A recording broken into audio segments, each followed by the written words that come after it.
This channel does not promote any violent, harmful, or illegal activities. All content provided by this channel is meant for an educational purpose only. স্বাস্থ্যে একাধিক অনিয়মের অভিযোগে ফের সরব joint platform of doctors. একযোগে medical council স্বাস্থ্য ভবনে জমায়েতের ডাক 2019 সালে মেয়াদ ফুরিয়েছে মেডিকেল কাউন্সিলের রেজিস্ট্রার মানুষ চক্রবর্তীর। কথা বলবো, আমাদের সঙ্গে টেলিফোনে রয়েছেন আমাদের প্রতিনিধি সৌরভ দত্ত। সৌরভ, কি খবর রয়েছে? জয়নিকা, দেখো, এই মুহূর্তে শাসক দলের অভ্যন্তরে যেভাবে চাপানোতর বেড়েছে, তাদের মধ্যে যেভাবে গোষ্ঠীকণ্ডল বেড়েছে, যে স্বাস্থ্য দপ্তরে রাশ কার হাতে থাকবে সেটা নিয়েই এখন কিন্তু বিচিত্র সব কাণ্ড কারখানা ঘটে চলেছে রাজ্য স্বাস্থ্য দপ্তরে, বিশেষত ওয়েস্ট বেঙ্গল মেডিকেল কাউন্সিলে।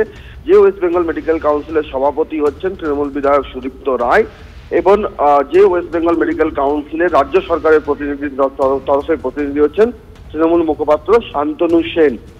বিষয়টা কি ঘটেছে? বিষয়টা হচ্ছে যে 2019 সাল থেকে সেখানে যে রেজিস্ট্রার মানস চক্রবর্তী ছিলেন, সেই রেজিস্ট্রার মানস চক্রবর্তীর নিয়োগটি বৈধ নয়, কারণ তার পুনর্নিয়োগ সরকারি নিয়ম মেনে হয়নি। এই বিষয়টি প্রকাশ্যে এসছে। সেই বিষয়টি নিয়ে আলাদা করে জুনিয়র প্ল্যাটফর্ম অফ ডক্টরস যারা আছেন তারা বিক্ষোভ দেখাচ্ছেন। আজকে তাদের স্বাস্থ্য ভবন অভিযান আছে, তাদের ওয়েস্ট বেঙ্গল মেডিকেল কাউন্সিলে অভিযান আছে, সেটা একটা দিক। কিন্তু যেটা প্রকাশ্যে আসছে এই মুহূর্তে, দেখা যাচ্ছে যে গত 25শে অক্টোবর স্বাস্থ্য দপ্তরের আধিকারিক মানস চক্রবর্তী রেজিস্ট্রার, ওয়েস্ট বেঙ্গল মেডিকেল কাউন্সিলের রেজিস্ট্রার, তার নিয়োগ যে বৈধ নয় সেই মর্মে চিঠি লিখেছিলেন স্বাস্থ্য দপ্তরের কর্তা ব্যক্তিদের।